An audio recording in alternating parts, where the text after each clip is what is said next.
এবং শক্তিশালী ঝড়ের আঘাতে ফিলিপিন্সে 11 জনের প্রাণহানি, বন্ধ অফিস, আদালত, শিক্ষা প্রতিষ্ঠান। ভারতের গুজরাটে বন্যা পরিস্থিতির উন্নতি হলেও বাড়ছে পানিবাহিত রোগ।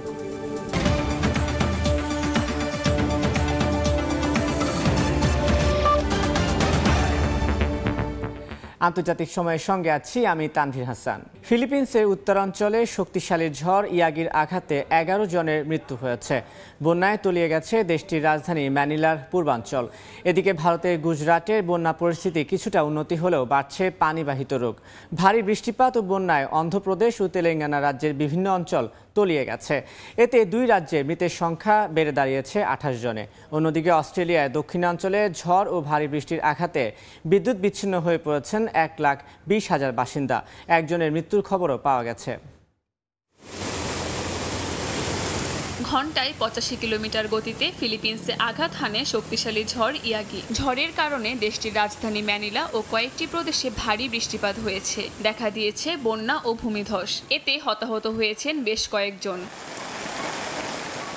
ভারী বর্ষণে সোমবার ফিলিপিন্সের বিভিন্ন জায়গায় রাস্তাঘাট ও বাড়িঘর প্লাবিত হয়। বন্ধ ঘোষণা করা হয় অফিস, আদালত ও শিক্ষা প্রতিষ্ঠান। এছাড়া সব ধরনের নৌ চলাচল সাময়িকভাবে বন্ধ রাখা হয়েছে। বাতিল করা হয়েছে বেশ কয়েকটি বিমানের ফ্লাইট। এদিকে ভারতের গুজরাটে ভয়াবহ বন্যায় ব্যাপক ক্ষয়ক্ষতির পর পরিস্থিতি কিছুটা স্বাভাবিক হতে শুরু করেছে। তবে পানি কমতে থাকায় বিপর্যস্ত অঞ্চলটিতে বাড়তে শুরু করেছে পানিবাহিত নানা রোগ। রাজ্য প্রশাসন বাসিন্দাদের ছোঁয়াচে রোগ লেপ্টোস্পাইরোসিস, হেপাটাইটিস এ ও টাইফয়েডের বিষয়ে সতর্ক করেছে। স্বাস্থ্যসেবা দল রাজ্যের প্রতিটি বাড়ি পরিদর্শনে যাবে বলে জানানো হয়েছে।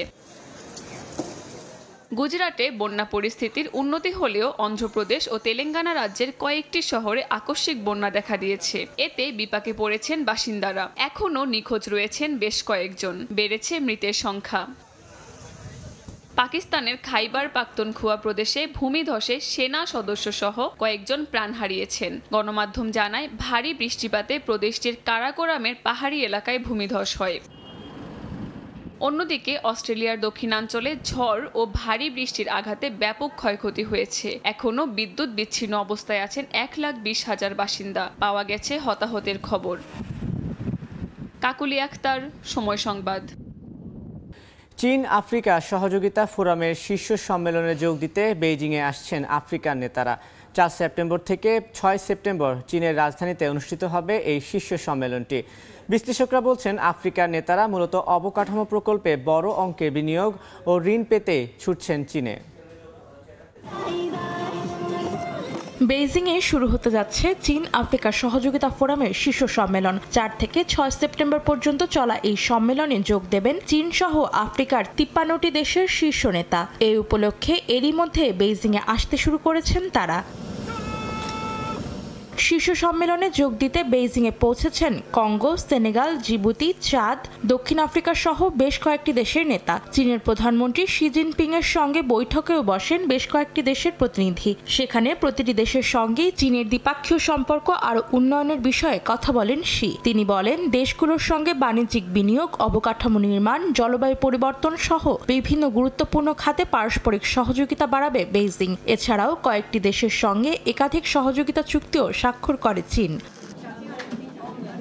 বিশ্লেষকদের ধারণা, আফ্রিকার নেতারা মূলত অবকাঠামো প্রকল্পে বড় অঙ্কের বিনিয়োগ ও ঋণ পেতেই ছুটে আসছেন চীনে। গত 1 দশকে আফ্রিকার দেশগুলোতে বেশ প্রভাব বিস্তার করেছে বেইজিং। এর মধ্যে বেশ কয়েকটি দেশে $100 কোটি ঋণ দিয়েছে শি প্রশাসন। এসব দেশের বিভিন্ন প্রকল্পে কাজও করছে তারা। নিজেদের প্রবৃদ্ধির জন্য চীনের কাছ থেকে সুবিধা নিতে চাইছে এসব দেশ। চীনের বিভিন্ন গণমাধ্যম বলছে, চলতি বছরের প্রথমার্ধেই প্রায় $16,700 কোটি বাণিজ্যিক কার্যক্রম হয়েছে চীন ও আফ্রিকার বিভিন্ন দেশের মধ্যে। অন্তরা সেন, সময় সংবাদ। ভেনেজুয়েলার প্রেসিডেন্ট নিকোলাস মাদুরোর ব্যক্তিগত বিমান জব্দ করেছে যুক্তরাষ্ট্র। মার্কিন রফতানি নিয়ন্ত্রণ ও নিষেধাজ্ঞা আইন লঙ্ঘনের অভিযোগে বিমানটি আটক করা হয়েছে বলে জানিয়েছে ওয়াশিংটন। বিমানটি ফ্লোরিডা ভিত্তিক একটি কোম্পানি থেকে অবৈধভাবে কিনে পাচার করা হয়েছিল বলে দাবি যুক্তরাষ্ট্রের। তবে এ বিষয়ে এখন পর্যন্ত কোনো মন্তব্য করেনি ভেনেজুয়েলা সরকার। গুঞ্জন উঠেছে, মাদুরো প্রশাসনের উপর আরও চাপ তৈরি হবে যুক্তরাষ্ট্রের। সোমবার ক্যারিবীয় দেশ ডোমিনিকান রিপাবলিক থেকে ভেনেজুয়েলার প্রেসিডেন্ট নিকোলাস মাদুরোর ব্যক্তিগত বিমান জব্দ করে যুক্তরাষ্ট্র। ফ্যালকন 990 EX মডেলের বিমানটিকে পরে যুক্তরাষ্ট্রের ফ্লোরিডা অঙ্গরাজ্যে নিয়ে যাওয়া হয়।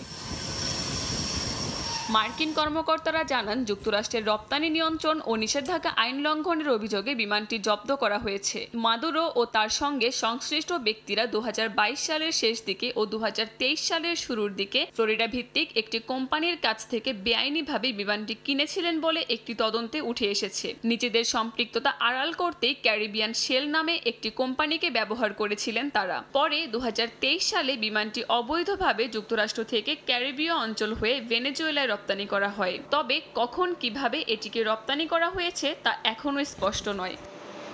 ওয়াশিংটনের দাবি, ভেনেজুয়েলার একটি সামরিক ঘাঁটি থেকে প্রায়ই এই বিমানটিকে উড্ডয়ন করতে দেখা গেছে। বিভিন্ন দেশ সফরেও এটিকে ব্যবহার করেছেন নিকোলাস মাদুরো, যদিও এ ব্যাপারে মাদুরো কিংবা তার প্রশাসন তাৎক্ষণিক কোনো মন্তব্য করেনি। এদিকে বিমান জব্দের এ ঘটনায় আন্তর্জাতিক মহলে তৈরি হয়েছে ব্যাপক আলোচনা। গুঞ্জন উঠেছে মাদুরো প্রশাসনের ওপর আরও চাপ তৈরি হবে যুক্তরাষ্ট্রের। কাকুলি আখতার, সময় সংবাদ। জাপানে চাকরি ছাড়তে ভাড়া করতে হচ্ছে রেজিগনেশন এজেন্সি। শুনতে অবাক লাগলেও এমনই ঘটনা ঘটেছে জাপানে। চাকরি ছাড়তে রীতিমতো এজেন্সির দ্বারস্থ হচ্ছেন অনেকে। কর্মীদের অতিরিক্ত কাজের চাপ দেওয়ার জন্য বদনাম রয়েছে জাপানের। এমনকি কিছু প্রতিষ্ঠানকে এ কারণে কালো তালিকাভুক্ত করেছে জাপান সরকার। তবুও কর্মচারীদের উপর কমছে না মানসিক নির্যাতন। একটি চাকরি ছাড়ার জন্য কি প্রয়োজন? পদত্যাগপত্র, খুব বেশি হলে কিছু দরকারি কাগজপত্র। তবে জাপানের কর্মসংস্কৃতির বেলায় খাটে না এই সত্য। চাকরি ছাড়তে সেখানে রীতিমতো কাঠখড় পোড়াতে হয়। তাও মেলে না ক্লান্তিকর কর্মপরিবেশ থেকে মুক্তি। পদত্যাগপত্র ছিঁড়ে ফেলার পাশাপাশি মুখোমুখি হতে হয় কটু কথারও। চাকরি ছাড়তে তাই বিভিন্ন রেজিগনেশন এজেন্সির দ্বারস্থ হচ্ছেন জাপানের বিভিন্ন প্রতিষ্ঠানের কর্মচারীরা। এমনই একজন কর্মচারী ইউকি ওয়াতানাবে। দিনে কমপক্ষে 12 ঘন্টা অফিসে কলুর বলদের মতো কাজ করতে হতো তাকে।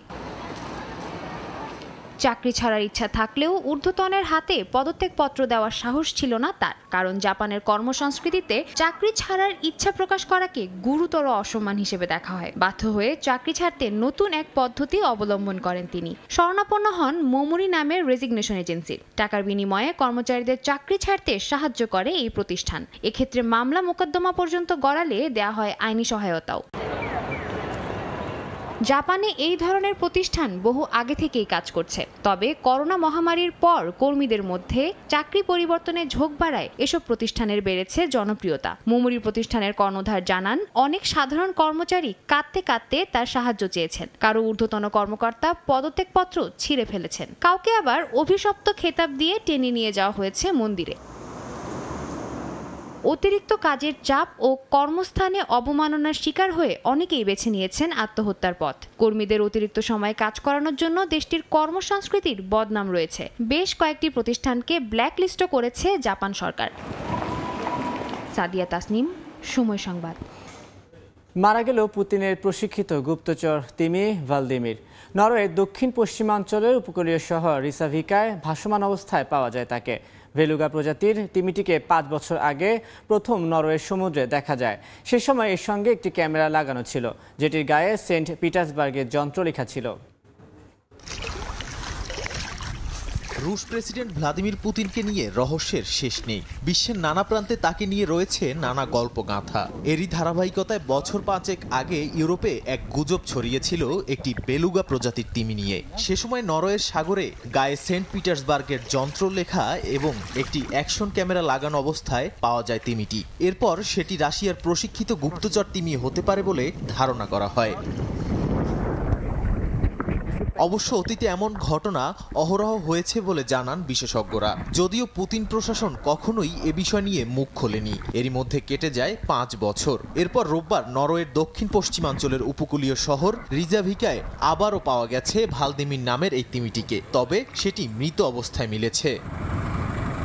মেরিন মাইন্ড নামের একটি সংগঠন ভালদিমের মরদেহটি আবিষ্কার করে। পরীক্ষা নিরীক্ষার জন্য তিমিটিকে নিকটস্থ বন্দরে নিয়ে যাওয়া হয়। সংগঠনটি বছরের পর বছর ধরে তিমিটির গতিবিধি অনুসরণ করছিল। সংগঠনটির প্রতিষ্ঠাতা সেবাস্তিয়ান স্ট্র্যান্ড বার্তা সংস্থা এএফপিকে জানান, তিমিটির মৃত্যুর কারণ এখনও অজানা, এমনকি দেহে কোনো আঘাতের চিহ্নও ছিল না। তিমিটি মানুষের সঙ্গে বেশ সৌহার্দ্যপূর্ণ আচরণ করত, মানুষের হাতের ইশারায় কাছে চলে আসত।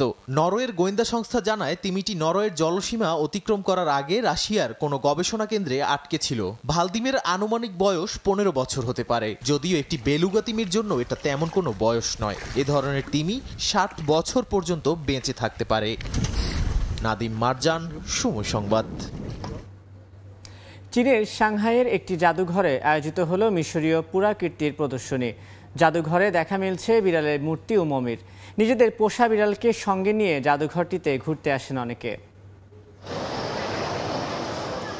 নিজের মতো দেখতে আরেকটি বিড়াল, কিন্তু সে চলাফেরা করতে পারে না, যা দেখে ভীষণ অবাক হয়ে তাকিয়ে আছে মাথায় টুপি পরা এই বিড়ালটি। চীনের সাংহাইয়ের একটি জাদুঘরে দেখা মিলেছে বিড়ালের মূর্তি ও মমির, যা নিজেদের পোষা বিড়ালকে সঙ্গী নিয়ে দেখতে এসেছেন অনেকে।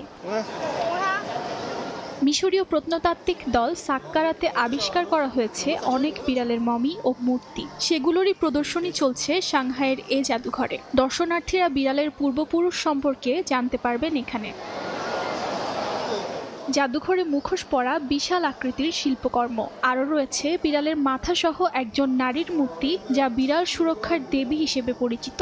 ভিন্নধর্মী এই নিদর্শনগুলো ঘুরে ঘুরে দেখছেন বিড়াল প্রেমীরা। সঙ্গে করে নিয়ে এসেছেন তাদের আদরের পোষা বিড়ালগুলোকে। তাদেরকে কোলে নিয়ে মুহূর্তটিকে ক্যামেরাবন্দি করতে ব্যস্ত জাদুঘরে আসা দর্শনার্থীরা। এই প্রদর্শনীটি একটি বিশেষ আয়োজন, কারণ এখানে আপনি নিজের বিড়ালকে সঙ্গে নিয়ে আসতে পারবেন। আমার দুটি বিড়াল দুই রকম প্রতিক্রিয়া জানিয়েছে। আমার বড় বিড়ালটির বয়স 2 বছরের বেশি।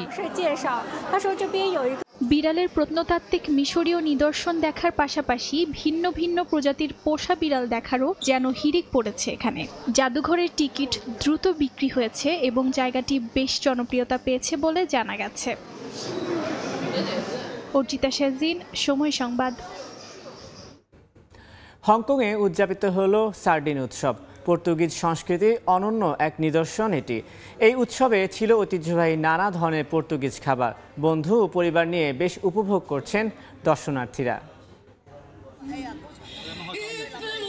রুটির সঙ্গে সার্ডিন মাছের এই রেসিপি পর্তুগালের ঐতিহ্যবাহী খাবার। কোমল পানীয়ের সঙ্গে সবাই বেশ উপভোগ করে খাচ্ছেন বিশেষ এই খাবারটি। হংকংয়ে বসে পর্তুগালের স্বাদ গ্রহণ করছেন পর্যটকরা, সেই সঙ্গে জানছেন দেশটির সংস্কৃতি সম্পর্কে। হংকংয়ের সেন্ট্রাল হারবার ফ্রন্টে স্থানীয় সময় শুক্রবার শুরু হওয়া এই সার্ডিন উৎসব শেষ হবে রোববার।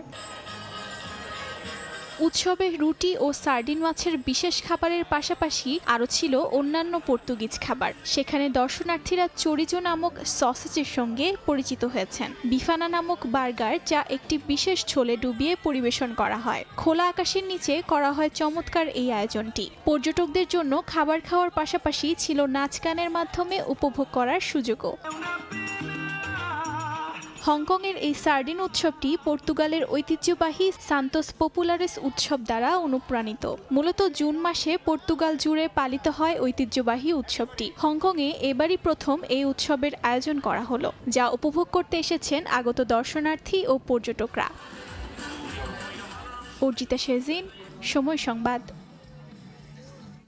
ভেনিসের রিগাতা স্টোরিকা বা নৌকা বাইচের বিশ্বের অন্যতম প্রাচীন ঐতিহ্যবাহী অনুষ্ঠান। 942 সাল থেকে সেপ্টেম্বর মাসের প্রথম রোববার ভেনিসের গ্র্যান্ড ক্যানেলে এই উৎসব অনুষ্ঠিত হয়। বছর জুড়ে ভেনিসে 10টি অঞ্চলের মধ্যে নৌকা বাইচের আঞ্চলিক প্রতিযোগিতা হয়। বিভিন্ন অঞ্চলের প্রথম সারির কয়েকটি দল ভেনিসে চূড়ান্ত পর্বে অংশগ্রহণের সুযোগ পায়। ইতালির প্রতিনিধি মাকসুদ রহমানের তথ্যচিত্রে রিপোর্ট। পর্যটকদের আকর্ষণের কেন্দ্রবিন্দু ইতালির ভেনিস। শহরের যোগাযোগের ক্ষেত্রে নৌযানি হলো একমাত্র বাহন। 942 সালে ভেনিসের এক উৎসব থেকে শহরের তরুণীদের জলদস্যুরা নৌকায় করে তুলে নিয়ে যায়। সে সময় স্থানীয় দক্ষ নৌচালকেরা জলযানে করে জলদস্যুদের তাড়া করে ধরে ফেলে এবং তরুণীদের উদ্ধার করে। সেই থেকে প্রতি বছর সেপ্টেম্বর মাসের প্রথম রোববার ভেনিসের রিগাতা স্টারিকা বা নৌকা বাইচ প্রতিযোগিতা অনুষ্ঠিত হয়। ভেনিসের রিগাতা স্টারিকা অনুষ্ঠানটি স্থানীয় ও আন্তর্জাতিক পর্যটকদের কাছে দিন দিন আরও বেশি আকর্ষণীয় হয়ে উঠছে। হাজারো দেশি বিদেশি পর্যটকের আগমনে শহর জুড়ে তিল ধারণের ঠাঁই থাকে না। We're visiting from New York with my brother and my mom in Venice today for the historic boat race. We're going to go on a gondola ride. At the moment, we've been going around all of Venice and have had a really phenomenal time. Venice শহরের গোড়াপত্তনের সময় থেকে লগি বৈঠার নৌকা ব্যবহার করা হলেও কালের বিবর্তনে সেসব জলযান হারিয়ে যেতে বসেছে। বর্তমানে ইঞ্জিন চালিত নৌকার ব্যবহার বেড়েছে ভেনিসে, তবে এখনো ভেনিসের ক্যানেলে লগি বৈঠার গোন্দল নৌকা দেখা যায়। এসব ছোট ছোট নৌকাই এখনো ভেনিসের ইতিহাস ও ঐতিহ্য বহন করে চলেছে। সময়ের সংবাদ, ইতালি।